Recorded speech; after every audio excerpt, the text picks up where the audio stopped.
Hello बच्चों, उम्मीद करता हूँ आप सब लोग बहुत अच्छे होंगे। मैं हूँ गणेश राणा कोटी। हमने फिज़िक्स का पैकेज बनाया है उन बच्चों के लिए जो 12th में हैं और बोर्ड के लिए प्रिपेयर कर रहे हैं। और ये सेकंड चैप्टर का 12th लेक्चर है। पिछले लेक्चर में हमने आपको एक क्विज़ दिया था, क्विज़ 2.11, तो उसी का सोल्यूशन यहाँ पे देख लेते हैं। इसमें बोल रहा है कि a spherical conducting shell of inner radius r1 and outer radius r2 has a charge q। ठीक है, a charge q is placed at the center of the shell। मतलब एक हमारे पास स्फेरिकल कंडक्टिंग शेल है, तो बना लेते हैं एक स्फेरिकल कंडक्टिंग शेल, ये बना लेते हैं ऐसे, ठीक है। और उसका इनर रेडियस r1 है और आउटर रेडियस r2 है। तो फिर ये बना लेते हैं ऐसा कुछ, यहाँ पे एक और सरफेस बना देते हैं इसका, क्योंकि अब ये इसके दो रेडियस हैं, एक अंदर वाला और एक बाहर वाला। ठीक, अंदर वाले का रेडियस है, ये ले लेते हैं r1, और बाहर वाले का है r2। ठीक है, और बीच में यहाँ पे मटेरियल है, ये पूरा मेटल है, ठीक है। ऐसे खाली जगह बीच में है यहाँ पे, और यहाँ पे पूरा मटेरियल भरा हुआ है। तो अब ये इसने दिया रखा है, ये एक ऐसी शेल है जिसका inner radius r1, outer radius r2 और हैज अ चार्ज q। तो इसके ऊपर चार्ज है, तो चार्ज जो भी होगा कहाँ होगा भाई, सरफेस पे होगा ना। ये तो बाहर वाले एक्सटर्नल सरफेस पे फैल जाता है, तो इसके ऊपर q चार्ज है जो कि यहाँ पे फैला होगा एक्सटर्नल सरफेस के ऊपर, ठीक है। अब उसने एक और चीज दी है कि a charge small q is placed at the centre of the shell. अब सेंटर पे एक और चार्ज रखा हुआ है, सेंटर पे यहाँ पे स्मॉल q चार्ज रखा हुआ है, ठीक। तो अब उसने और क्या बोला है, बस उसने पूछा है, पहला पार्ट है what is the surface charge density on the inner surface.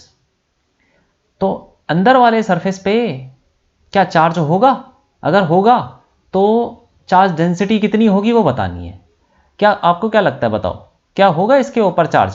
इसके ऊपर दिख तो रहा नहीं है चार्ज, क्योंकि सारा चार्ज तो बाहर फैला हुआ है, लेकिन इसके ऊपर चार्ज आ जाएगा। क्यों आ जाएगा, क्योंकि जैसे कि ये q स्मॉल q सेंटर पर रखा हुआ है, तो ये क्या करेगा, ये पॉजिटिव चार्ज है, तो ये इलेक्ट्रॉन्स को अट्रैक्ट करेगा और इलेक्ट्रॉन्स यहाँ इकट्ठे हो जाएंगे।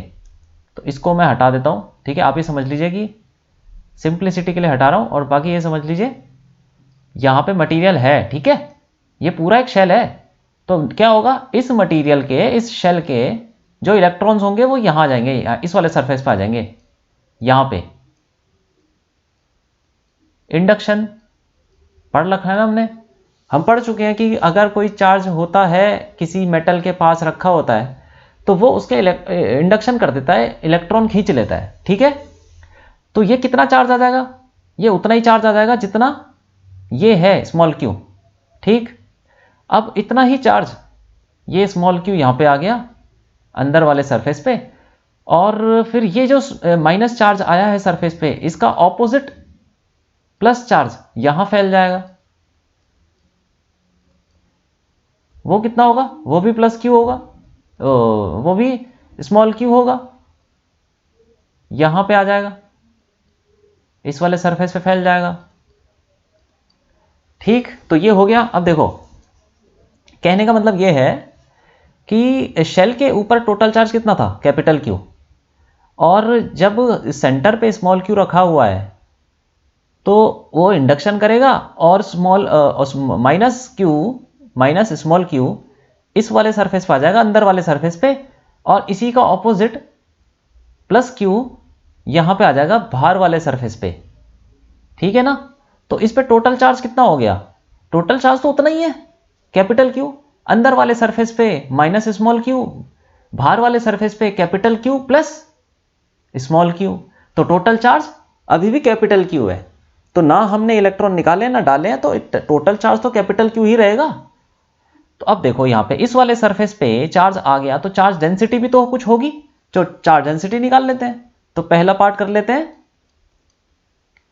ये इन चार्ज डेंसिटी क्या होती है, सिग्मा, ये होता है चार्ज अपॉन और चार्ज कितना है अंदर वाले सरफेस पे, स्मॉल क्यू अपॉन एरिया कितना है अंदर वाले सरफेस का, 4πr²।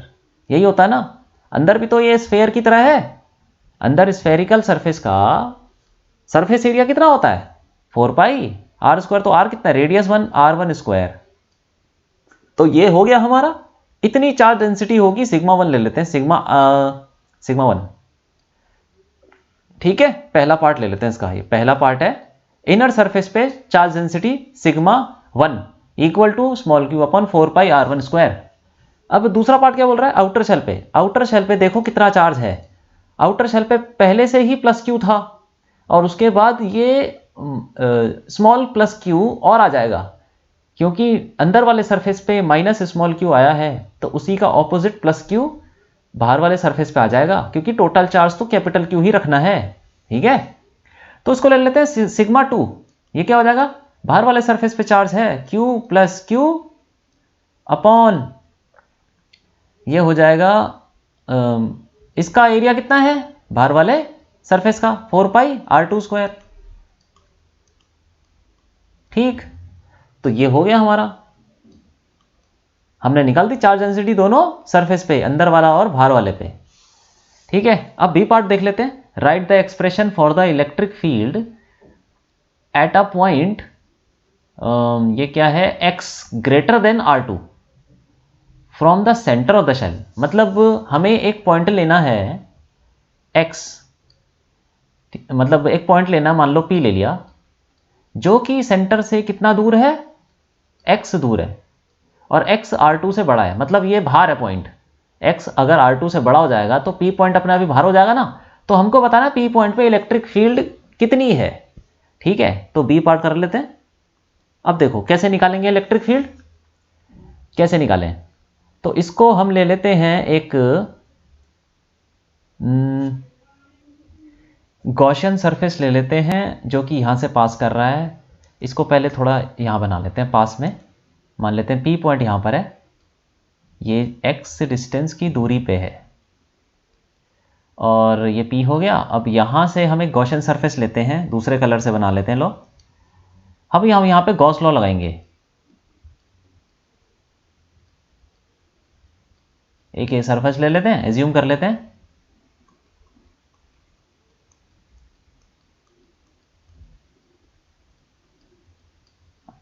ठीक, तो ये हमने गॉसियन सरफेस ले लिया जो कि स्फेरिकल है और सिमेट्रिकल है, सेंटर उसका यही है, जो सबका सेंटर है, इस शेल का जो सेंटर है वही उस सरफेस का सेंटर है। अब हम इसमें क्या करेंगे, गॉस लॉ लगाएंगे। ठीक है, तो गॉस लॉ लगा के पहले लगा के हम वो देख लेते हैं, फ्लक्स निकालते हैं। फ्लक्स थ्रू दिस सरफेस कितना हो जाएगा फ्लक्स, तो एक फॉर्मूला हमारे पास है, इंटीग्रेशन E.ds। तो हम इसका यूज करके हम फ्लक्स निकाल लेते हैं पहले। तो ये क्या कितना हो जाएगा बताओ। अब यहां पे क्या है, एक पॉइंट ले लो, यहां पे चलो ये P ले लो, ये एक छोटा सा एरिया ले लेते हैं ds। इसकी डायरेक्शन क्या होगी, एरिया वेक्टर की बाहर, ये सब हम कर चुके हैं ना ऑलरेडी। और इलेक्ट्रिक फील्ड की डायरेक्शन क्या होगी, ये भी बाहर ही होगी, क्योंकि पॉजिटिव चार्ज है ना, ये पॉजिटिव, दोनों ही पॉजिटिव चार्ज हैं। ठीक है, तो E हो जाएगा इधर और ds भी उधर हो जाएगा, तो angle between E and ds will be 0।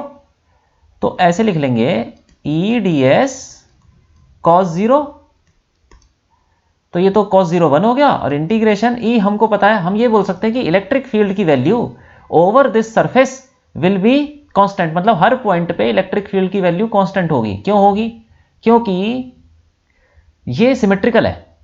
ठीक है, तो सिमेट्री से हम बोल सकते हैं कि इलेक्ट्रिक फील्ड की वैल्यू जितनी यहां पर उतनी वहां पर, यहां पर उतनी, यहां पर उतनी, तो हर पॉइंट पे इलेक्ट्रिक फील्ड की वैल्यू सेम रहेगी। तो ये तो बाहर आ जाएगा इंटीग्रेशन के, तो इंटीग्रेशन ये हो जाएगा ds, और ds का इंटीग्रेशन s होता है, मतलब सरफेस एरिया। सरफेस एरिया किसका, इस गॉसियन सरफेस का जो हमने माना है, तो इसका सरफेस कितना, सरफेस एरिया कितना होगा, E इंटू 4πx², क्योंकि x is the radius of Gaussian surface.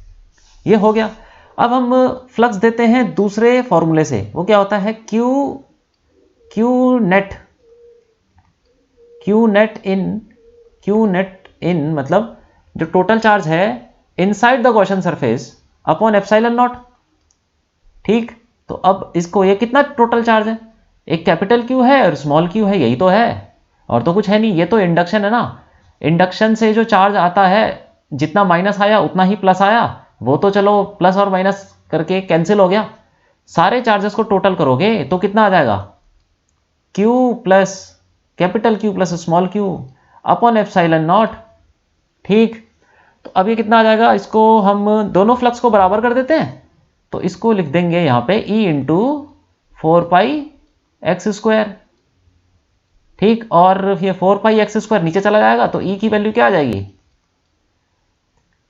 Q plus Q, capital Q plus small q upon 4π(ε0)(x²), और 1/4π(ε0) को हम लिख सकते हैं k। हमको पता है ना k की वैल्यू, जो कूलम्स लॉ में जो k आता है वो वाला k है ये, तो k q plus q upon x²। तो हमने निकाल दिया इलेक्ट्रिक फील्ड का एक्सप्रेशन जब ये पॉइंट शेल के बाहर है, और वही पूछा था हमसे, ये हो गया। हाँ ठीक है, तो एक चीज मैं आपको इसमें बताता हूं, ये देखो, ये जो स्मॉल क्यू चार्ज है सेंटर पे रखा हुआ है, तो इसने जब इंडक्शन किया तो उतना ही चार्ज क्यों आ गया नेगेटिव, ये मैं आपको बताता हूं। यहां पे देखते हैं, ये एक वही शेल है, ठीक है, बीच में मटेरियल है पूरा, ये एक शेल, इनर रेडियस कुछ है और आउटर रेडियस भी कुछ है। मैं आपको ये समझाना चाहता हूं कि अगर इस शेल के सेंटर पे रखा हुआ है एक स्मॉल क्यू चार्ज, तो इंडक्शन तो होगा, वो तो हमको पता ही है। नेगेटिव चार्ज को ये इलेक्ट्रॉन्स को खींचेगा, इस तरफ नेगेटिव इकट्ठा हो जाएगा और पॉजिटिव बाहर इकट्ठा हो जाएगा अपने आप, क्योंकि टोटल चार्ज जो भी है, जितना इंडक्शन से नेगेटिव पैदा होता है उतना ही पॉजिटिव पैदा हो जाता है मटेरियल के अंदर ही। ठीक है, तो अब ये नेगेटिव चार्ज कितना होगा वो उसकी वैल्यू देखते हैं, क्या ये Q के बराबर होगा या Q से कम होगा, ज्यादा होगा, क्योंकि वो उसमें तो हमने ये ले लिया है ना, हमने तो ये देखा है ना, अभी तो हमने ये बता दिया था कि ये जो जितना स्मॉल क्यू चार्ज है सेंटर पे उतना ही नेगेटिव चार्ज आ जाएगा इस सरफेस पे। तो ये कैसे आएगा ये मैं आपको बताता हूं, देखो ये पढ़ते हैं। इसमें क्या है, ये सबसे पहले हम ये मेटल है, ठीक है, ये शेल है, यहाँ पे मटेरियल है पूरा, इसके बीच में हमने एक गॉसियन सरफेस ले लिया, एक गॉसियन सरफेस ले लेंगे, तो इस पे लगाते हैं हम गॉस लॉ। तो फ्लक्स कितना होगा, फ्लक्स इक्वल टू वही फॉर्मूले से इंटीग्रेशन E डॉट ds, और हमको ये पता है कि electric field at every point on this surface zero होगी। हमें पता है ना कि मेटल के अंदर, कंडक्टर के अंदर इलेक्ट्रिक फील्ड तो जीरो होती है, तो ये तो जीरो हो गया E हर पॉइंट पे, तो ये तो सारा ये फ्लक्स ही जीरो हो जाएगा। ठीक है, जब अंदर ही जीरो है इलेक्ट्रिक फील्ड, तो फ्लक्स कितना हो जाएगा इस सरफेस से, जीरो, जीरो हो जाएगा। अब दूसरे फॉर्मूले से देखते हैं, ये फ्लक्स क्या बोलता है, Q net in upon epsilon not, net charge enclosed by the Gaussian surface upon epsilon naught. तो नेट चार्ज कितना होगा, ये Q है, इसको मान लेते हैं, चलो ये जो नेगेटिव चार्ज आया ये Q1 आ गया मान लेते हैं अभी, ठीक है, Q1 आ गया, तो यहां पे भी जो पॉजिटिव चार्ज आएगा वो Q1 आ जाएगा, इसका ऑपोजिट, क्योंकि टोटल चार्ज जो भी है जितना नेगेटिव इंड्यूस होता है उतना ही पॉजिटिव इंड्यूस हो जाता है। तो अभी मान लेते हैं कि नेगेटिव चार्ज जितना आया इस वाले सरफेस पे वो Q1 है। ठीक, अब ये इस सरफेस के अंदर कितना चार्ज होगा, सरफेस के अंदर होगा, एक तो Q पॉजिटिव है जो सेंटर पे रखा हुआ है, total charge enclosed by the Gaussian surface देखना है हमको, तो एक तो Q चार्ज है ना छोटा वाला, ये जो सेंटर पे रखा है वो ऑलरेडी है ही उसके अंदर, और ये जो नेगेटिव चार्ज इंड्यूस हुआ है इस वाले सरफेस पे वो भी इसके अंदर लेंगे, तो Q माइनस Q1, क्योंकि वो माइनस माइनस में है ना, तो Q माइनस Q1 हो जाएगा। ठीक है, अब अपॉन एप्सिलॉन नॉट, अब हमें पता है कि जो फ्लक्स है जीरो है, तो zero equal to Q minus Q1 upon epsilon naught. तो यहां से हमको पता चलता है कि Q1 की वैल्यू Q के बराबर ही होगी, बस नेगेटिव में होगी। ठीक है ना, तो ये हमने देख लिया कि जितना चार्ज इधर सेंटर पे रखा होगा उतना ही नेगेटिव चार्ज इंड्यूस हो जाएगा, इसी बेसिस पे हमने वहां पे डायरेक्टली यूज कर लिया था। ठीक है, तो ये हमने यहाँ पे लिख दिया था कि जितना सेंटर पे पॉजिटिव चार्ज होगा उतना ही नेगेटिव इंड्यूस हो जाएगा, और उतना ही पॉजिटिव इंड्यूस हो जाएगा बाहर वाले सरफेस पे, और टोटल सरफेस पे जो टोटल चार्ज होगा बाहर वाले सरफेस पे वो हो जाएगा Q प्लस क्यू, और फिर उसका हमने यूज करके इलेक्ट्रिक फील्ड निकालती थी। ठीक, तो ये हो गया हमारा क्वेश्चन। अब आगे बढ़ते हैं। हमने 21 क्वेश्चन कर लिए थे पिछले लेक्चर तक, अब 22 से स्टार्ट करते हैं। ये दिल्ली में पूछा गया है 2015 में। इसमें बोल रहा है कि a thin metallic spherical shell, ये थिन मेटालिक स्फेरिकल शेल है, बहुत ही पतली शेल है ये, इसकी थिकनेस बहुत कम है ऐसा बोल रहा है, और अंदर से खाली होगा क्योंकि शेल है, ऑफ रेडियस आर, ठीक है, इसका रेडियस आर है, कैरीज अ चार्ज, रेडियस बना लेते हैं चलो, ये radius R, carries a charge q, ये क्यू चार्ज इसके ऊपर फैला हुआ है, ठीक है, क्योंकि शेल है ना, मेटालिक शेल है तो चार्ज फैल जाएगा। On its surface a point charge Q/2 is placed at its centre C, C पे एक Q/2 चार्ज रखा हुआ है, and another charge +2Q is placed outside the shell at a distance x from the centre. अच्छा, ये जो एक और चार्ज रखा हुआ है शेल के बाहर जो कि x है, यहां से x डिस्टेंस पे है सेंटर से, ठीक। अब बोल रहा है कि फाइंड, पहला पार्ट है the force on the charge at the centre of the shell and at the point A। तो हमको फोर्स निकालना है किस पे, जो सेंटर पे रखा हुआ है और जो यहाँ पे A पे जो पड़ा हुआ है 2Q चार्ज, इन दोनों पे फोर्स निकालना है। फोर्स कितना लगेगा, ठीक है, तो फोर्स कितना लगेगा वो निकाल लेते हैं, पहला पार्ट देख लेते हैं।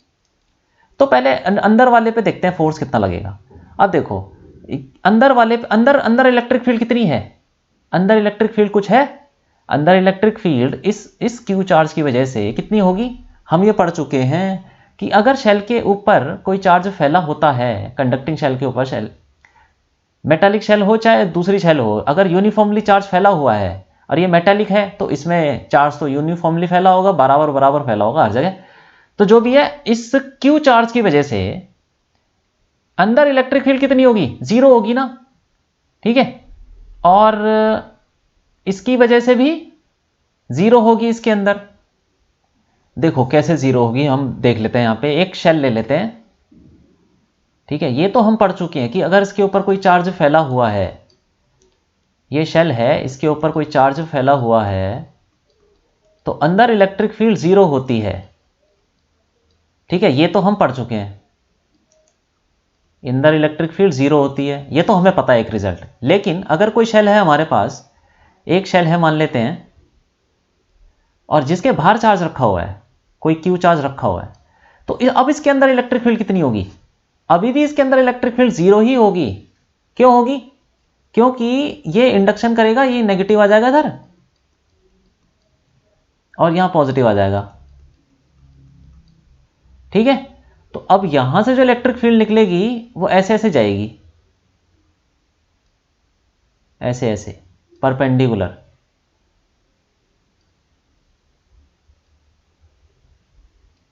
और यहां से निकलेगी ऐसे जाएगी।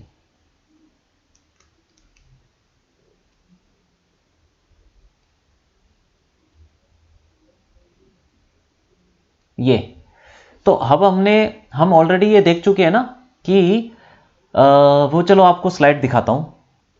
ये देखिए यहाँ पे हम पढ़ चुके हैं ऑलरेडी, जब हमने इलेक्ट्रोस्टैटिक्स और कंडक्टर्स पढ़ा था तो हमने देखा था कि चाहे आप एक कंडक्टर को इलेक्ट्रिक फील्ड में रख दो तो इसके अंदर इलेक्ट्रिक फील्ड तब भी 0 होगी, चाहे एक कंडक्टर को आप किसी चार्ज के पास रख दो तब भी इलेक्ट्रिक फील्ड 0 होगी। और तो हमने ये सब देख लिया था ना, तो ठीक है, तो इसी रिजल्ट का हम यूज करके बोल सकते हैं कि वहां पे भी इलेक्ट्रिक फील्ड जब चार्ज के पास रखा हुआ है कोई कंडक्टर तो उसके अंदर 0 ही होगी।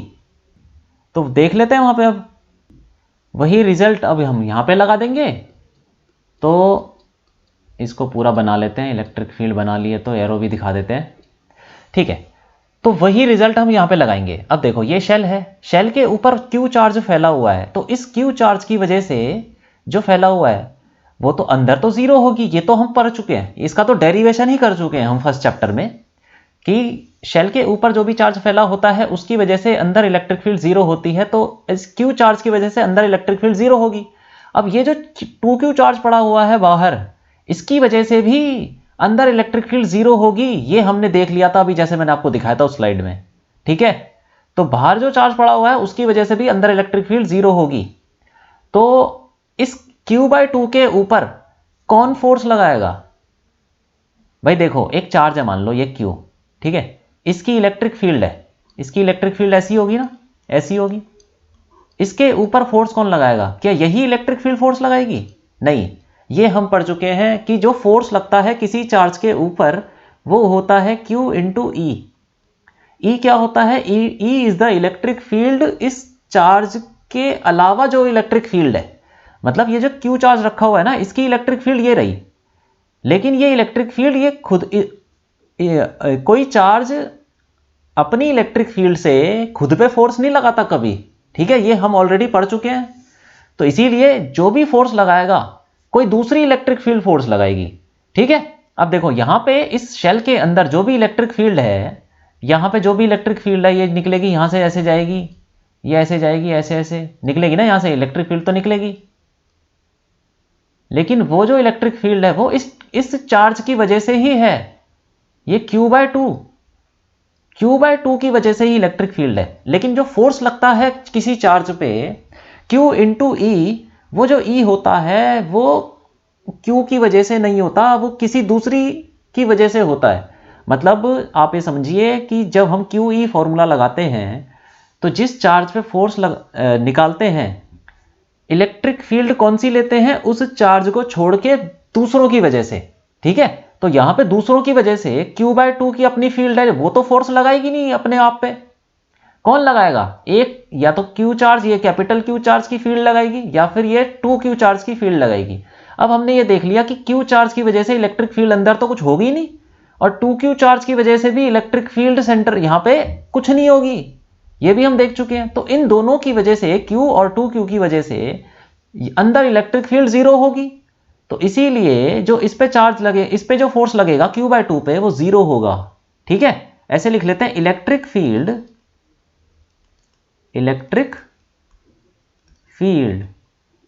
Due to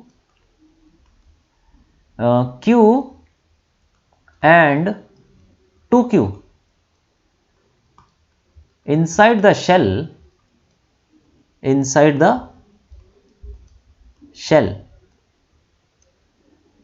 will be zero। ठीक, और इसका रीजन वगैरह हम उसमें पढ़ चुके हैं। आपको सिर्फ ये लिखना है कि इन दोनों की वजह से इलेक्ट्रिक फील्ड जीरो होगी, इसीलिए जो फोर्स लगेगा, force on Q/2 will be zero, क्योंकि Q/2 पे कोई और दूसरी इलेक्ट्रिक फील्ड है ही नहीं। यहां पे जो इलेक्ट्रिक फील्ड मौजूद है वो Q/2 की वजह से ही है। ठीक है, और जो फोर्स लगता है वो दूसरी इलेक्ट्रिक फील्ड की वजह से फोर्स लगता है किसी भी चार्ज पे। अपनी इलेक्ट्रिक फील्ड से अपने ऊपर कभी फोर्स नहीं लगता। ठीक है, तो फोर्स जो भी लगेगा वो दूसरी इलेक्ट्रिक फील्ड की वजह से लगेगा। दूसरी इलेक्ट्रिक फील्ड तो है ही नहीं कुछ अंदर, तो force on Q/2 will be zero. तो ये हो गया हमारा पहला पार्ट। और अच्छा, इसमें दूसरा वाला भी है, ए पॉइंट पे जो फोर्स लगेगा वो बताना है, ए पॉइंट पे। ठीक, तो ए पॉइंट पे फोर्स निकालने के लिए अब हम आगे चलते हैं। अब देखिए यहां पे 2Q के ऊपर अगर फोर्स निकालना है तो हमें पता होना चाहिए कि 2Q पे इलेक्ट्रिक, जहां पे 2Q रखा हुआ है वहां पे इलेक्ट्रिक फील्ड कितनी है। ठीक है, तो इलेक्ट्रिक फील्ड यहां पे कितनी होगी? अब देखो ये हम निकाल चुके हैं, पिछले क्वेश्चन में देखते हैं। देखो ये वाला, ये तो ऐसा ही क्वेश्चन है। एक शेल है जिसके ऊपर चार्ज है कुछ, और एक चार्ज सेंटर पे रखा है, और इलेक्ट्रिक फील्ड अगर हमको बाहर निकालनी है तो हमने फॉर्मूला निकाल दिया, KQ/x², के Q plus Q total charge है एक्सटर्नल वाले सरफेस पे, वही हो जाएगा। एक्सटर्नल क्या मतलब? जितना भी टोटल चार्ज है Q प्लस Q, जो शेल पे रखा हुआ है चार्ज प्लस जो सेंटर पे रखा हुआ है, तो KQ प्लस Q/x²। तो यही हम रिजल्ट यूज कर लेंगे, वहां पे भी सेम सिचुएशन है, बस ये कि यहां पे थिकनेस जो है थोड़ी ज्यादा है और वहां पे थिकनेस कम है। तो थिकनेस का तो कोई रोल नहीं है ना इस फॉर्मूले में, अभी तक तो हमने देखा नहीं ना। कि थिकनेस का कोई रोल आया, क्योंकि जब हम P पॉइंट पे इलेक्ट्रिक फील्ड निकालेंगे तो थिकनेस का कोई रोल नहीं है इधर, ठीक। तो इसीलिए थिकनेस चाहे पतली हो जाए, थिन हो जाए, चाहे शेल थिक हो जाए, शेल कैसा भी हो, थिक हो चाहे थिन हो, इलेक्ट्रिक फील्ड आउटसाइड तो उतना ही वही फॉर्मूले से हम लगा सकते हैं। तो इस पॉइंट पे ए पॉइंट पे इलेक्ट्रिक फील्ड की वैल्यू कितनी होगी, वो हम सीधा डायरेक्ट यूज कर सकते हैं। हम बोल सकते हैं इलेक्ट्रिक फील्ड एट ए हो जाएगी के Q plus Q by two, क्योंकि सेंटर पे रखा है क्यू बाय टू और शेल के ऊपर है क्यू अपॉन एक्स स्क्वायर। ये सीधा लिख सकते हैं ना, हाँ लिख सकते हैं। अब हम बोल सकते हैं फोर्स ऑन 2q क्या होगा, F equal to q E से फॉर्मूला लगा देते हैं, क्यू ई फॉर्मूला, क्यू की जगह आ जाएगा 2q और ई की जगह क्या आ जाएगा 2q की जगह जहां पे 2q रखा है वहां पे इलेक्ट्रिक फील्ड कितनी है दूसरे चार्जेस की वजह से। यहां पे भी वही चीज लगानी है कि F equal to q E में हमें पता होना चाहिए कि जिस चार्ज पे फोर्स लगा रहे हैं वो charge multiplied by electric field दूसरों की वजह से, ठीक है। यहाँ पे दूसरों की वजह से लेनी पड़ेगी। तो हमें जब यह फॉर्मूला लगाना है Q इंटू ई, तो Q तो हो गया जिस चार्ज पे फोर्स निकालना है वो हो गया, इंटू इलेक्ट्रिक फील्ड दूसरों की वजह से। तो दूसरों की वजह से क्या, दूसरा क्या हुआ, शेल हुआ और जो सेंटर पे रखा हुआ है उसकी वजह से इलेक्ट्रिक फील्ड ये रही। तो ये हो जाएगा इलेक्ट्रिक फील्ड एट ए, सिंपल। तो अब इसकी वैल्यू डाल देते हैं 2q के, ये हो जाएगा 3q by 2, 3q by 2 upon x square, ठीक है। और ये 2 तो 2 कट गया तो क्या आ जाएगा 3kq square upon x square. ये कर सकते हैं ना हम, 3kq square upon x square. तो ये आ गया फोर्स ऑन 2q, इतना आ गया। और फोर्स ऑन q बाय 2 कितना था, 0 था, क्योंकि यहां पे इलेक्ट्रिक फील्ड दूसरों की वजह से 0 ही थी, ठीक है। तो ये हो गया हमारा क्वेश्चन। अब आगे बढ़ते हैं, क्वेश्चन 23 देखते हैं। ये पूछा गया है ऑल इंडिया 2009 में। इसमें बोल रहा है, पहला पार्ट है, a charge plus q is placed on a large spherical conducting shell of radius R. तो एक शेल है, बना लेते हैं, एक शेल बना लेते हैं ऐसे, इसके ऊपर प्लस क्यू चार्ज फैला हुआ है, प्लस क्यू, ठीक है। कंडक्टिंग शेल है तो पूरा फैला होगा इसके ऊपर, ठीक। और उसका रेडियस भी दे रखा है, आर ले लेते हैं, रेडियस आर दिया हुआ है। अब another small conducting sphere of radius small r carrying charge q is introduced inside the large shell. एक और हमारे पास यहां पे बोल रहा है कि एक छोटी सी और बॉल है जिसका रेडियस, इसको थोड़ा बड़ा बना लेते हैं क्योंकि फिर देखने में दिक्कत होगी। एक छोटी सी बॉल है, ठीक है, जिसका रेडियस है आर, स्मॉल आर, और उसके ऊपर भी चार्ज फैला हुआ है, कितना, स्मॉल क्यू है। सारी ये दोनों कंडक्टिंग है, शेल भी कंडक्टिंग है, ठीक है, और अंदर जो बॉल रखी हुई है वो भी कंडक्टिंग है। अब बोल रहा है कि ये सेंटर पे रख दिया इसको, inside the large shell and is placed at the centre, ठीक है। Find the potential difference between 2 points, one lying on the sphere and the other on the shell. मतलब हमको पोटेंशियल डिफरेंस निकालना है किसके बीच में, 2 पॉइंट के बीच में, एक है स्फेयर के ऊपर और एक है शेल के ऊपर। मतलब एक यहां पे एक ले लेते हैं, ए पॉइंट यहां पर है और बी पॉइंट यहां पर है। स्फेयर के ऊपर है एक पॉइंट और एक शेल के ऊपर है, ठीक है। ये दोनों पॉइंट के बीच में पोटेंशियल डिफरेंस निकालना है, V A minus V B, ऐसा बोलना चाह रहा है वो, V A minus V B निकालना है, ठीक। तो कर लेते हैं, चलो उसको। पहला पार्ट है, इसमें हमें पोटेंशियल डिफरेंस निकालना है। तो हम देखते हैं कि पोटेंशियल डिफरेंस क्या होता है। अब देखो, हम ये पढ़ चुके हैं, मैं आपको एक दोबारा से बताता हूं कि एक मान लो एक शेल है, ठीक है, इसके सरफेस पे, या शेल है या कंडक्टर है जो भी है, ये एक कंडक्टर है और इसके सरफेस पे मान लो कुछ पोटेंशियल है V, तो अंदर कितना पोटेंशियल होगा, अंदर भी V ही होगा, हर पॉइंट पे V, हर पॉइंट पे। ये हम पढ़ चुके हैं ना, हाँ ये ऑलरेडी पढ़ चुके हैं हम। और अगर हमारे पास एक एक मान लो ये कंडक्टर है, स्फेयर कंडक्टर, स्फेरिकल कंडक्टर, तो इसके सरफेस पे ये यही मान लेते हैं, चलो ये कंडक्टर है, स्फेरिकल कंडक्टर है ये, इसके सरफेस पे फॉर्मूला क्या होता है? अगर इसके ऊपर चार्ज है और इसका रेडियस है कुछ r, तो इसका पोटेंशियल ऑन द सरफेस का फॉर्मूला क्या होता है? KQ/R, यही होता है ना। ये हम ऑलरेडी पढ़ चुके हैं, ये हमने प्रूफ भी किया था, क्वेश्चन में आया था कहीं ये, ठीक है। अगर याद नहीं है तो एक बार उसको जाके देख लो कि कैसे ये पोटेंशियल जो सरफेस पे होता है वही अंदर हर पॉइंट पे होता है, और सरफेस पे कितना होता है? KQ/R होता है, ठीक। तो अब हम बोल सकते हैं, अब इसी का यूज करना है यहां पे। तो ए पॉइंट पे पोटेंशियल कितना होगा? एक तो ये सरफेस है, ये कंडक्टर है, कंडक्टर के सरफेस पे पोटेंशियल कितना होगा? इसको हम ले लेते हैं, चलो ए पॉइंट पे पोटेंशियल, हम इसको एक ले लेते हैं, ये फर्स्ट बॉडी, या तो अंदर वाली को फर्स्ट ले लेते हैं। अंदर वाला जो छोटा वाला हमारे पास स्फेयर है उसको फर्स्ट बॉडी ले लेते हैं, और इस वाले को सेकंड बॉडी ले लेते हैं। दो बॉडी ना हमारे पास, एक छोटी वाली बॉल है उसको फर्स्ट ले लिया और शेल को ले लिया सेकंड।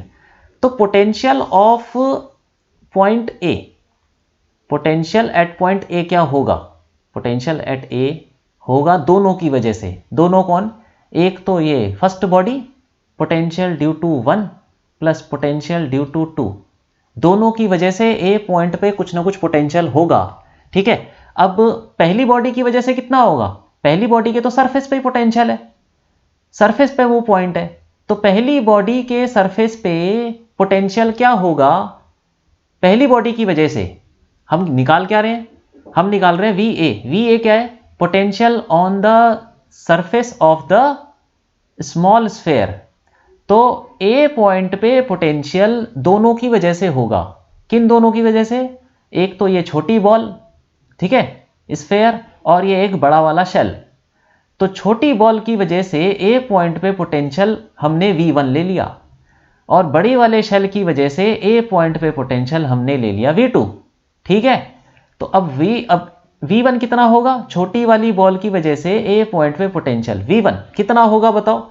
V1 हो जाएगा के, फॉर्मूला वही है KQ/, और Q कितना है इसके ऊपर? स्मॉल q, KQ अपॉन इसका रेडियस कितना दे रखा है? स्मॉल r, KQ/R, ठीक। अब ए पॉइंट पे बड़ी वाली शेल की वजह से कितना पोटेंशियल होगा? वो है V2, और V2 कितना हो जाएगा? अब देखो, ए पॉइंट पे बड़ी वाली शेल की वजह से पोटेंशियल क्या होगा? अब हमने पढ़ा कि कंडक्टर के सरफेस पे जो पोटेंशियल होता है वही पोटेंशियल अंदर हर पॉइंट पे होता है। तो अब ये जो शेल है इसके सरफेस पे कितना पोटेंशियल है? इसके सरफेस पे पोटेंशियल है KQ/R, कैपिटल R। तो वही पोटेंशियल अंदर हर पॉइंट पे होगा, मतलब शेल की वजह से शेल के सरफेस पे जो पोटेंशियल है KQ/R, K कैपिटल Q/R, वही पोटेंशियल शेल के अंदर हर पॉइंट पे होगा, और ए तो शेल के अंदर ही है। इसका मतलब क्या हुआ कि ए पॉइंट पे जो पोटेंशियल होगा ड्यू टू 2, वो कितना होगा? वो उतना ही होगा जितना शेल के ऊपर, सरफेस के ऊपर पोटेंशियल है। तो हम बोलेंगे कि V2 is the potential due to shell at point A will be KQ/R, मतलब शेल की वजह से ए पॉइंट पे उतना ही पोटेंशियल होगा जितना शेल के सरफेस पे है, और शेल के सरफेस पे कितना है? KQ/R, ठीक है। तो हमारे पास ये आ जाएगा potential at A, V1 plus V2 कर देंगे तो KQ upon small r plus KQ upon capital R। तो ये आ गया हमारा ए पॉइंट का पे पोटेंशियल। अब हमें क्या निकालना है? अच्छा, VB निकालना है। अभी तो हमारा दूसरा पॉइंट पे पोटेंशियल निकालना बाकी है, तो VB क्या हो जाएगा? वही हो जाएगा B पॉइंट पे potential due to small sphere due to first body V1 plus B point पे पोटेंशियल ड्यू टू शेल, तो वो V2 ले लेते हैं। अब इसमें V1 V2 क्या होगा? V1 क्या होगा? पहली बॉडी की वजह से B पॉइंट पे पोटेंशियल क्या होगा? अब देखो, ये भी हम पढ़ चुके हैं कि अगर शेल कोई कंडक्टर है, ये स्फेरिकल कंडक्टर्स के ऊपर चार्ज कुछ है Q, और इसके अगर पॉइंट बाहर है यहाँ पे, जो कि मान लेते हैं कि x डिस्टेंस पे है सेंटर से, अगर वो पॉइंट बाहर है तो यहां पे पोटेंशियल कितना होगा, k q अपॉन x। ये भी हम पढ़ चुके हैं, ठीक है। तो फिर अब देखो ये B पॉइंट तो जो छोटा वाला स्फेयर है इसके बाहर है, B पॉइंट इस छोटे वाले स्फेयर के बाहर हुआ ना, तो इस बाहर वाले पॉइंट पे, बाहर मतलब इसके बाहर, ठीक है ना। तो छोटी वाली बॉल के लिए B पॉइंट बाहर हो गया, तो बाहर यहाँ पे B पे पोटेंशियल छोटी वाली बॉल की वजह से कितना होगा, K Q small q upon capital R, क्योंकि छोटी वाली बॉल के सेंटर से B पॉइंट का डिस्टेंस कैपिटल R है, ठीक। और V2 क्या हो जाएगा, V2 is the potential at point B due to shell, वो तो उतना ही है जो सरफेस पे है, शेल की वजह से B पॉइंट पे पोटेंशियल उतना ही होगा जितना सरफेस पे है, तो सरफेस पे ही तो है वो, तो सरफेस पे कितना पोटेंशियल है B सेकंड बॉडी के शेल के, K Q अपॉन R, ये हो गया। अब हम B बोल सकते हैं VB इक्वल टू, इन दोनों को ऐड कर दो, K Q upon R plus K Q upon R, यही तो ये हमने निकाल दिया दोनों का पोटेंशियल। अब पोटेंशियल डिफरेंस निकालना है, VA माइनस VB, यही पूछ रहा है ना वो, find the potential difference between the 2 points, one lying on the sphere and one on the shell. तो VA माइनस VB क्या आ जाएगा, ये तो निकल जाएगा हमारा VA minus VB equal to, इन दोनों को माइनस कर लेते हैं, ये VA कितना है K Q upon small r plus K Q upon capital R minus K Q upon capital R minus K Q upon capital R। तो देखो ये तो कट गया, आया कितना, ये दिस माइनस दिस ये कर लेंगे तो ये इसमें K Q कॉमन ले लो आप, K Q कॉमन आ जाएगा और ब्रैकेट में आ जाएगा 1 upon small r minus 1 upon capital R। तो ये आ गया हमारा पोटेंशियल डिफरेंस। तो पहला पार्ट तो हो गया, ठीक है। अब दूसरा पार्ट भी देख लेते हैं। दूसरे पार्ट में बोल रहा है, बी पार्ट में, how would the charge between the two flow if they are connected by a conducting wire. मतलब इन दोनों को अब हम एक कंडक्टिंग वायर से जोड़ देंगे तो चार्ज का फ्लो कैसा होगा वही बताना है, ठीक है। तो उसको भी कर लेते हैं। बी पार्ट में ये देख लेते हैं कि वही छोटी बॉल है जो सेंटर पे रखी है और ये बड़ा वाला शेल है, उसके ऊपर चार्ज कैपिटल Q, इस पे स्मॉल q, और दोनों को एक वायर से जोड़ दिया, कंडक्टिंग वायर से। अब देखो हम ये पढ़ चुके हैं, जब हम कंडक्टिंग वायर से जोड़ देते हैं दो कंडक्टर को तो वो एक्चुअली एक ही कंडक्टर बन जाता है, ठीक है। ये दोनों अब एक ही कंडक्टर हैं क्योंकि एक तार से जोड़ दिया आपने, तो कुल मिला के ये एक कंडक्टर है, अब दो नहीं है। तो जब एक कंडक्टर हो गया, अब दोनों का जो पोटेंशियल है वो बराबर हो जाएगा, तो क्योंकि हमने पढ़ा है कि कंडक्टर का जो एक कंडक्टर है उसके हर पॉइंट का जो पोटेंशियल है वो बराबर होता है, वो सेम होता है, ठीक है। क्योंकि ये हम पढ़ चुके हैं ना कि कंडक्टर का जो वॉल्यूम है that is equi potential volume, conductor के हर पॉइंट का पोटेंशियल सेम होता है। तो इसका मतलब जब हम इन दोनों को, शेल को और स्फेयर को एक तार से जोड़ देंगे तो इन दोनों का पोटेंशियल सेम हो जाएगा। अब दोनों का पोटेंशियल क्या निकाला हमने, ये सेम हो जाएगा, मतलब VA इक्वल टू VB हो जाना चाहिए। तो VA इक्वल टू VB कर देते हैं, ठीक। तो VA इक्वल टू VB जब हम तार से जोड़ देंगे, और VA कितना है, ये है KQ by R plus KQ by R, और इसको भी लिख देते हैं KQ upon R plus KQ upon capital R equal to KQ upon capital R plus KQ upon R। तो ये तो कट गया सीधे सीधे।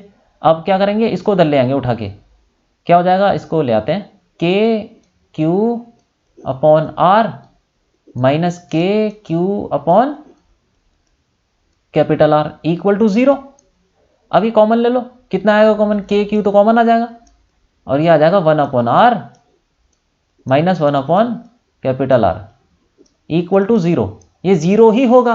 अब ये 0 कैसे होगा? अब देखो जो ब्रैकेट के अंदर जो क्वांटिटी है ये कभी 0 नहीं हो सकती, क्योंकि R और ये जो है स्मॉल r और कैपिटल R बराबर तो है नहीं।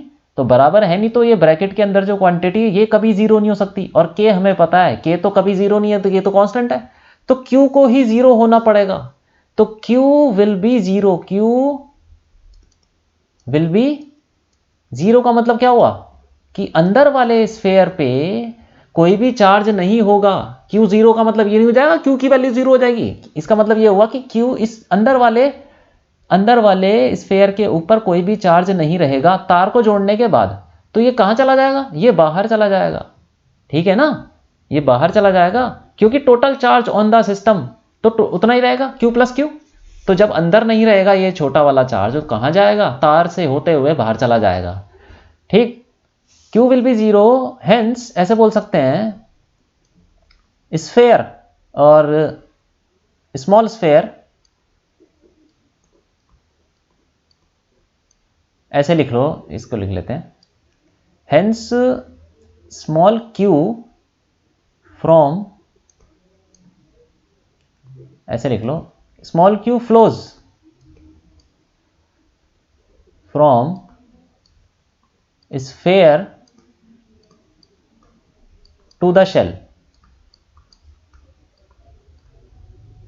ठीक है। तो ऐसे लिख सकते हैं स्मॉल q जो है, जो अंदर वाले स्फेयर पे है, वो वहां से फ्लो करके बाहर चला जाएगा, बाहर वाले सरफेस पे आ जाएगा। तो टोटल सरफेस शेल पे कितना हो जाएगा? Q प्लस स्मॉल q, ठीक है ना। तो यहां पे हम इसको हटा देते हैं, इसको लिख देते हैं यहां पे, चलो इसे रहने दो। एक और डायग्राम बना लेते हैं, ऐसे और ऐसे। इस पे चार्ज कुछ नहीं है, और जब हम तार से जोड़ेंगे तो ये फ्लो करके बाहर चला जाएगा Q प्लस Q पे, मतलब बाहर वाले शेल पे चला जाएगा और टोटल चार्ज हो जाएगा उसके ऊपर Q प्लस Q, ठीक है ना। तो ये हो गया। अब ऐसे चार्ज फ्लो करेगा, अंदर 0 हो जाएगा और सारा का सारा चार्ज बाहर फ्लो कर जाएगा, सरफेस पे आ जाएगा बाहर वाले शेल के। अब एक और चीज पूछ रहा हूं उसके अंदर, name the device which works on this fact. ऐसा कौन सा डिवाइस है जो इस चीज पे काम करता है, इस प्रिंसिपल पे काम करता है? ये है वेन डी ग्राफ जनरेटर। तो when D graph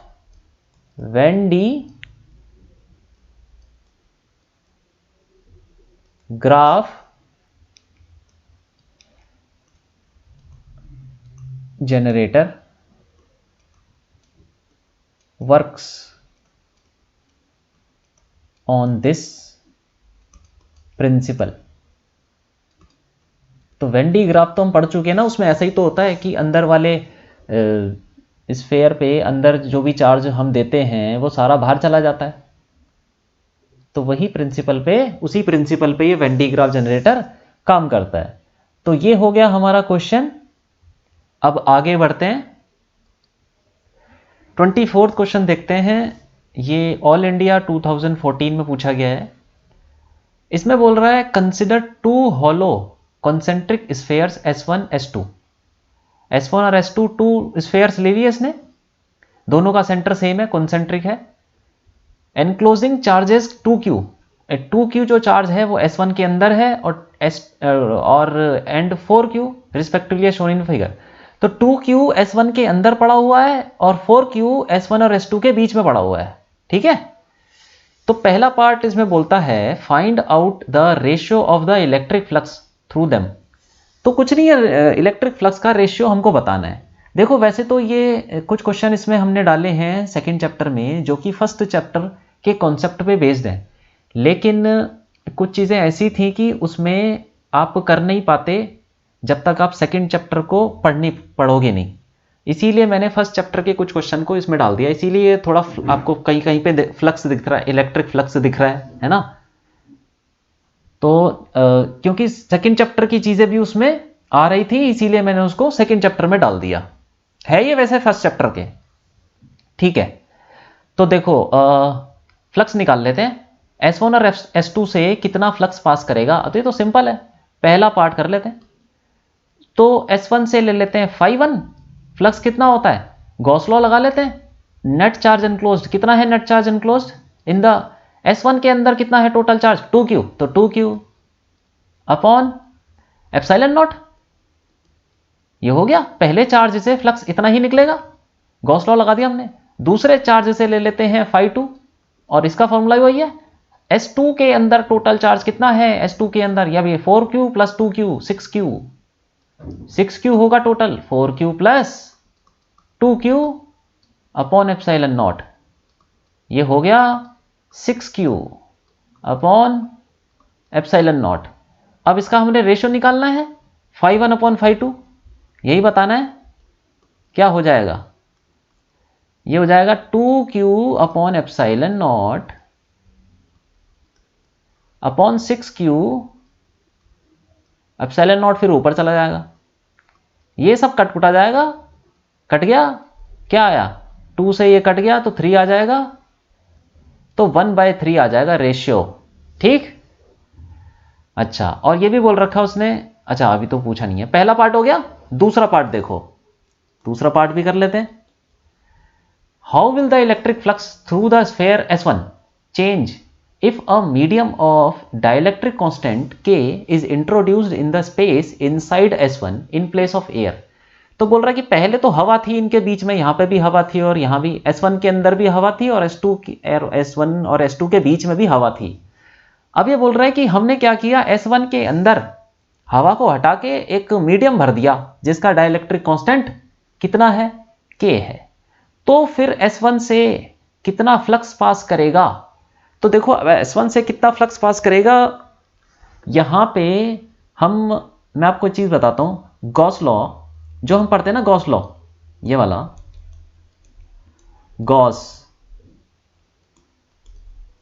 Gauss law क्या बोलता है, flux equal to q net in net charge inside the surface upon epsilon naught होता है ना। ये होता है valid when medium is air या फिर वैक्यूम, वैलिड इन वैक्यूम और एयर। वैक्यूम और एयर एक ही जैसी चीज मान लीजिए आप, वैसे सेम नहीं है लेकिन अप्रोक्सीमेटली सेम मान सकते हैं, इसीलिए वो एयर वैक्यूम एक ही चीज ले लेता है। ठीक है, तो ये फॉर्मूला वैलिड कब है, जब हमारा मीडियम ना हो, उसमें वैक्यूम हो या हवा हो, बस इसके अलावा कुछ ना हो। ठीक है, तो फर्स्ट चैप्टर में मीडियम की तो हमने बात ही की थी, इसीलिए मैंने इस क्वेश्चन को सेकंड चैप्टर में डाला क्योंकि उसमें मीडियम आ गया ना। अब वो बोल रहा है कि S1 के अंदर हमने मीडियम भर दिया तो क्या होगा। अब गॉस लॉ फॉर मीडियम आपको मैं बताता हूं,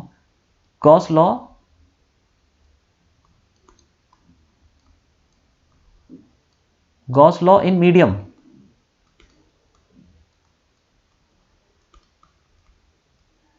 ये हो जाता है phi equal to q net in total charge enclosed inside the surface, वो तो लेना ही है, अपॉन एप्सिलॉन नॉट भी आएगा, साथ में के आ जाएगा, के एप्सिलॉन नॉट। जैसे याद करिए कि हमने जब फोर्स पढ़ा था ना, फोर्स बिटवीन 2 पॉइंट चार्जेस, आपको दिखाता हूं, चलो यहां पे देखिए हमने पढ़ा है force between charges in a medium. जब मीडियम में चार्ज रखे होते हैं तो फोर्स का फॉर्मूला क्या हो जाता है, वैक्यूम वाला formula divided by epsilon r, और के एक ही बात है, एप्सिलॉन आर यहां पे लिख देते हैं। और मैंने आपको बताया था एप्सिलॉन आर बोलो जो कि है रिलेटिव परमिटिविटी ऑफ मीडियम, या फिर इसको बोल दो आप ये डाइलेक्ट्रिक कांस्टेंट, एक ही बात है। ठीक है, वो बस यूज करने का तरीका है, कूलम्स लॉ में हम एप्सिलॉन आर यूज करते हैं और बाकी जगह पे डाइलेक्ट्रिक कांस्टेंट बोल देते हैं। ठीक, तो जैसे ही हमने यहां पे एप्सिलॉन, देखो यहां पे क्या किया हमने, इस फॉर्मूले में एप्सिलॉन नॉट के साथ एप्सिलॉन आर मल्टीप्लाई कर दिया ना, और मतलब वही डाइलेक्ट्रिक कांस्टेंट बोलो चाहे एप्सिलॉन आर बोलो एक ही बात है, एप्सिलॉन आर मल्टीप्लाई कर दिया। तो ऐसे ही हमने उसके अंदर भी डाइलेक्ट्रिक कांस्टेंट मल्टीप्लाई कर देना है एप्सिलॉन नॉट के साथ। ठीक है, तो चलते हैं वहां पे। तो देखिए यहां पे हमने के मल्टीप्लाई कर दिया एप्सिलॉन नॉट के साथ। तो आपको भी याद रखना है कि अगर हमारा मीडियम भरा हुआ होगा तो अब फ्लक्स गॉस लॉ कैसे लगाना है, phi equal to net charge enclose तो लेना ही है, अपॉन के एप्सिलॉन नॉट कर देना है बस। ठीक है, तो ऐसे ही जब हम इसके अंदर यहां पे मीडियम भरेंगे, यहां पे ऐसे भर देंगे तो क्या होगा, तो वो के डिवाइड कर देते हैं इसमें, हो जाएगा बस काम। क्यू नेट कितना है, इसको नेक्स्ट पेज पे कर लेते हैं, यहां पे कर लेते हैं। ये फ्लक्स कितना हो जाएगा, 5 1 इक्वल टू फर्स्ट सरफेस से कितना है उसके अंदर चार्ज, उसके अंदर तो है हमारा ये 2q, तो 2q अपॉन के एप्सिलॉन नॉट, बस यही करना और कुछ नहीं है, ठीक है ना। अब देखो दूसरा वाला पार्ट, तीसरा वाला पार्ट भी कर लेते हैं। तीसरे पार्ट में बोल रहा है how will the electric flux through sphere S1 change if a medium of dielectric constant K is introduced in the space inside S2 in place of air. मतलब S2 और S1 के बीच में भरा है इसने, ठीक है, S1 और S2 के यहां पे भर दिया, इस तरफ यहां भर दिया। अब इसने अगर यहां भर दिया और अंदर खाली है तो क्या होगा, अंदर खाली कर देते हैं। तो ऐसे दे रखा है इसने ये कि S1 और S2 के बीच में भर दिया अब मीडियम, डाइलेक्ट्रिक कांस्टेंट K ही है, तब S1 से कितना फ्लक्स पास करेगा। अब देखो जो भी इलेक्ट्रिक फील्ड होगी S1 से जो जाएगी या 2q से जाएगी, मान लो ऐसे जाएगी, ऐसे जाएगी, कैसे जाएगी, ऐसे ऐसे जाएगी ना, ऐसे ऐसे जाएगी, इलेक्ट्रिक फील्ड ऐसे जा रही है। क्या इस इलेक्ट्रिक फील्ड के रास्ते में कहीं मीडियम आया, नहीं आया ना। पहले वाले पार्ट में क्या था, पहले वाले पार्ट में तो हमने अंदर ही भर दिया था, तो अब अंदर भर दिया था तो 2q से जब इलेक्ट्रिक फील्ड लाइंस निकलेंगी तो रास्ते में तो मीडियम है, तो इस वजह से इलेक्ट्रिक फील्ड की वैल्यू कम हो जाती है और फ्लक्स भी कम हो जाता है। लेकिन सेकंड पार्ट में इसने क्या बोला कि बीच में भर रखा है मीडियम और निकालना है S1 से, तो यहां 2q से लेके S1 तक तो कोई मीडियम है ही नहीं, इसका मतलब मीडियम का कोई फर्क नहीं पड़ेगा, इलेक्ट्रिक फील्ड पे ही फर्क नहीं पड़ा। जब इलेक्ट्रिक फील्ड पे कोई फर्क नहीं पड़ा, इलेक्ट्रिक फील्ड की वैल्यू कम ज्यादा कब होती है, ज्यादा तो नहीं कम कब होती है, जब हम मीडियम डाल देते हैं, है ना। तो मीडियम डाल देते हैं तो इलेक्ट्रिक फील्ड की वैल्यू कम हो जाती है, उस वजह से फ्लक्स भी कम हो जाता है। उस वजह से ये हमारा जो पहला पार्ट था उसमें हमने K से डिवाइड करना पड़ा, क्योंकि इलेक्ट्रिक फील्ड की वैल्यू कम हो जाती है, फिर फ्लक्स भी कम हो जाएगा, तो इसीलिए यहाँ पे नीचे हमको एप्सिलॉन नॉट से मल्टीप्लाई करना पड़ा K को। लेकिन सेकंड पार्ट में बोल रहा है कि यहाँ पे भरा हुआ है भाई, S1 और S2 के बीच में भरा हुआ है। अब इलेक्ट्रिक फील्ड यूज यहाँ से जो निकलेगी उस पर कोई फर्क नहीं पड़ेगा, क्योंकि वो तो अभी भी हवा में ही है, ये जितनी भी इलेक्ट्रिक फील्ड लाइंस है ये सारी हवा में है, और हवा में इलेक्ट्रिक फील्ड की वैल्यू उतनी रहेगी तो फ्लक्स भी उतना ही रहेगा, ठीक। तो इसके रास्ते में तो कोई मीडियम आया नहीं, अब मीडियम आप बाहर भर दो, कहीं और भर दो, उससे क्या फर्क पड़ जाएगा, कुछ नहीं। तो हम बोल सकते हैं कि जब ये φ2 नहीं φ1 ही ले लेते हैं, एक मिनट, इसको लिख देते हैं व्हेन सेकंड, अच्छा थर्ड पार्ट है नहीं तो थर्ड पार्ट लिखते हैं। थर्ड पार्ट में φ1 ही निकालना है, flux through S1 equal to Q net in upon epsilon naught ही लेना पड़ेगा, क्योंकि इलेक्ट्रिक फील्ड के रास्ते में अब कोई भी मीडियम नहीं है, ठीक है। तो इसीलिए ये कितना रहेगा, 2q upon epsilon not. Flux will remain same through the first surface, जो कि पहले था, पहले कब था, ये इस केस में था जब हवा थी, ठीक है ना। क्योंकि S1 और S2 के बीच में मीडियम भरने से S1 के इलेक्ट्रिक फ्लक्स पे कोई फर्क नहीं पड़ेगा, वो अलग बात है कि S2 वाले पे पड़ जाएगा, क्योंकि अब S2 से यहां से जो इलेक्ट्रिक फील्ड लाइन जाएंगी उसके रास्ते में मीडियम आ गया, S2 पे फर्क पड़ जाएगा। लेकिन वो पूछा नहीं है हमसे, सिर्फ S1 से कितना फ्लक्स पास करेगा वो पूछा है, ठीक है। तो सेकंड वाले पार्ट पे फर्क पड़ेगा, K से डिवाइड करना पड़ेगा। थर्ड पार्ट में कोई भी फर्क नहीं पड़ेगा, फ्लक्स के ऊपर फ्लक्स थ्रू S1, ठीक। तो ये हो गया हमारा क्वेश्चन। अब आगे बढ़ते हैं,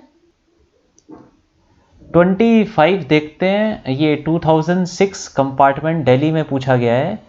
इसमें बोल रहा है an electric dipole of length 10 centimetre having charge ±6 × 10⁻³ coulomb placed at 30 degree with respect to the uniform electric field experiences torque of magnitude 6√3 newton metre. तो ऐसा बोल रहा है कि एक यूनिफॉर्म इलेक्ट्रिक फील्ड है हमारे पास, ये ऐसे ये यूनिफॉर्म इलेक्ट्रिक फील्ड बना लेते हैं, ठीक है। और इसमें हमें बोल रहा है कि एक डाइपोल रखा हुआ है जो कि 30 डिग्री पे है, तो ये प्लस मान लेते हैं, ये नेगेटिव मान लेते हैं। और ये जो एंगल है इलेक्ट्रिक फील्ड और डाइपोल मोमेंट के बीच में, वो है एंगल 30 डिग्री दिया हुआ है, ठीक है। और यूनिफॉर्म इलेक्ट्रिक फील्ड है, वो ई ले लेते हैं अभी, और डाइपोल मोमेंट कुछ होगा वो पी ले लेते हैं, ठीक। और तो क्या पूछ रहा है वो, अच्छा उसने दिया है कि इतना टॉर्क लगता है उसके ऊपर जब हम इसको इलेक्ट्रिक फील्ड में रखते हैं। तो कैलकुलेट करना है, पहला पार्ट है the magnitude of electric field. अब देखो हमें टॉर्क दे रखा है, तो पहला पार्ट ऐसे हो जाएगा, ऐसे कर लेंगे। टॉर्क हमें पता है कितना होता है, पी ई साइन थीटा, यही होता है ना, फॉर्मूला हम पढ़ चुके हैं, ठीक है। पी क्या है, डाइपोल मोमेंट, तो टॉर्क दे रखा है 6√3, 6√3 इक्वल टू पी की वैल्यू हमको अच्छा पी न्यू निकाल लेंगे। पी क्या हो जाएगा, distance between the charges into जो भी इसके ऊपर चार्ज दे रखा है, -q + q, ठीक है। तो कितना हो जाएगा ये डिस्टेंस जो भी दे रखा है, डिस्टेंस इनटू चार्ज, तो डिस्टेंस इनटू चार्ज कितना हो जाएगा, चार्ज इनटू डिस्टेंस। चार्ज है 6 × 10⁻³ इनटू डिस्टेंस कितना है 10 सेंटीमीटर, तो 0.1 मीटर लिख सकते हैं। और इनटू इलेक्ट्रिक फील्ड, वो हमको अभी पता नहीं है, इलेक्ट्रिक फील्ड तो ई रहने देते हैं। और साइन थीटा कितना है 30 degree, angle between electric field and dipole moment, तो साइन 30, ये कितना हो जाएगा, अच्छा ये कर लेते हैं इसको, 6 से 6 कट गया, ये √3 equal to 10⁻³ into 0.1 into electric field into sine 30 होता है ½ ठीक है। तो अब इसको हम उधर ले जाएंगे तो आ जाएगा 2√3, ई की वैल्यू आ जाएगी 2√3 इंटू 10⁴ न्यूटन पर कूलम, ठीक है। तो ये इलेक्ट्रिक फील्ड आ गई हमारी, तो वही बताना था इलेक्ट्रिक फील्ड का मैग्नीट्यूड, तो ये आ गया। अब दूसरा पार्ट कर लेते हैं। दूसरे पार्ट में क्या बोल रहा है, potential energy of the dipole. Potential energy का फॉर्मूला क्या होता है, देखो पोटेंशियल एनर्जी का फॉर्मूला हम पढ़ चुके हैं, U = -PE cos थीटा, ये भी पढ़ चुके हैं ना फॉर्मूला, तो ये लगा लेंगे इसमें। अब कितना है ये, -P कितना है, P दे रखा है ये जो भी है 6 × 10⁻³ इंटू 0.1, ये तो हो गया dipole moment, charge into distance. और इलेक्ट्रिक फील्ड हमने निकाल ली है, वो हो जाएगी 2√3 इंटू 10⁴ और cos 30 डिग्री, ठीक है। इसकी वैल्यू डाल देंगे तो ये U आ जाएगा, potential energy of the dipole is -6 into 10⁻⁴, ये तो 10⁻⁴ हो गया, इंटू 2√3 हो गया, इंटू 10⁴, और cos 30 हमको पता है कितना होता है, √3/2 होता है, तो 2 से 2 कट गया, तो √3 इंटू √3 कितना हो जाएगा 3, और 3 6 या 18, तो ये हो जाएगा हमारा -18 जूल, -18 जूल आ जाएगा हमारा इसकी डाइपोल की पोटेंशियल एनर्जी, ठीक है। तो ये हो गया हमारा क्वेश्चन। अब आगे बढ़ते हैं, 26 देखते हैं। ये 2011 फॉरेन में पूछा गया है। इसमें बोल रहा है calculate the amount of work done in turning an electric dipole of dipole moment 3 × 10⁻⁸ coulomb metre from its position of unstable equilibrium to the position of stable equilibrium in a uniform electric field of intensity 10⁻³ Newton पर coulomb. मतलब हमें electric field intensity ये दे रखा है, 1 minute, ये हमें dipole moment दे रखा है P कितना है 3 × 10⁻⁸, और इलेक्ट्रिक फील्ड भी दे रखी है 10⁻³ ये कूलम मीटर है, और ये न्यूटन पर कूलम है, ठीक है। अब बोल रहा है कि हमको वर्क डन निकालना है डाइपोल, इलेक्ट्रिक डाइपोल को टर्न करने के लिए from its position of unstable equilibrium. मतलब कहाँ से, अनस्टेबल इक्विलिब्रियम कहाँ पर होता है, जब थीटा हमारा होता है, मतलब कहाँ से कहाँ ले जाना है। देखो अनस्टेबल इक्विलिब्रियम पे क्या होता है ना, इलेक्ट्रिक फील्ड ये होती ऐसे, इलेक्ट्रिक फील्ड मान लो, ठीक है, ये है इलेक्ट्रिक फील्ड। तो इसमें अनस्टेबल इक्विलिब्रियम का मतलब क्या हुआ कि यहाँ पे पॉजिटिव है और ऐसे नेगेटिव है, ठीक है। तो कितना एंगल बनाएगा, डाइपोल मोमेंट इस तरफ है P और इलेक्ट्रिक फील्ड इस तरफ है, तो कितना हो गया, दोनों अपोजिट डायरेक्शन में ना, तो एंगल बिटवीन डाइपोल मोमेंट और इलेक्ट्रिक फील्ड थीटा क्या हो जाएगा यहाँ पे, ये हो जाएगा 180। तो वो हो जाएगा θ1, क्योंकि इनिशियल पोजीशन उसने बोला है कि अनस्टेबल इक्विलिब्रियम से स्टार्ट करना है, अनस्टेबल इक्विलिब्रियम से स्टेबल इक्विलिब्रियम तक जाना है, तो θ1 हो जाएगा 180। और अगर ऐसे इलेक्ट्रिक फील्ड कहाँ तक ले जाना है, स्टेबल तक। वो स्टेबल में कैसा होता है, स्टेबल में कैसी होती है, कैसा रखा होता है डाइपोल, ऐसा रखा होता है माइनस इधर और प्लस इधर, ठीक है। तो ये कितना एंगल हो गया, डाइपोल मोमेंट और इलेक्ट्रिक फील्ड की सेम डायरेक्शन हो गई, तो हम बोल सकते हैं θ2 हो जाएगा 0 डिग्री, ठीक है। और हमें पता है कि वर्क डन कितना होता है, वर्क डन होता है, डाइपोल को टर्न करने के लिए जो वर्क डन करना पड़ता है वो फॉर्मूला होता है -PE cos θ2 cos θ1, ये फॉर्मूला होता है। हम पढ़ चुके हैं वर्क डन का, ये फॉर्मूला होता है, तो ये लगा लेंगे। अब देखो ये कहां से जा रहा है, ये पोजीशन, ये अनस्टेबल से कहां ले जाना है, अनस्टेबल से स्टेबल तक ले जाना है। तो हमारा अनस्टेबल पहला θ1 हो जाएगा 180, θ2 0 है, तो यहां पे रख देंगे वैल्यू। तो W की वैल्यू आ जाएगी -P कितना है, 3 × 10⁻⁻8 इंटू E की वैल्यू कितनी है 10⁻3, और cos θ2 कितना है, θ2 0 है, तो cos 0 यहां रख देंगे, cos 0 -θ1 180, तो cos 180, ये हो गया। अब इसे वैल्यू डाल देंगे, तो W की वैल्यू कितनी आ गई, -3 × 10⁻5 ब्रैकेट में 1 cos 0 तो 1 होता है, cos 180 होता है -1, तो माइनस माइनस प्लस हो जाएगा, ये ऐसे हो जाएगा, ठीक है। अब ये कितना हो गया, ये हो गया 2, और W की वैल्यू आ जाएगी -6 × 10⁻⁻5 जूल, ठीक है ना। तो इतना वर्क डन हमको करना पड़ेगा ये इसको अनस्टेबल इक्विलिब्रियम से स्टेबल इक्विलिब्रियम तक घुमाने के लिए। तो ये हो गया हमारा क्वेश्चन। अब आगे बढ़ते हैं। तो ये लेक्चर यहां पे खत्म हो गया, और क्विज 2.12 आपके लिए, आप इसको करिए, और इसका सॉल्यूशन हम करेंगे नेक्स्ट लेक्चर में, ठीक है।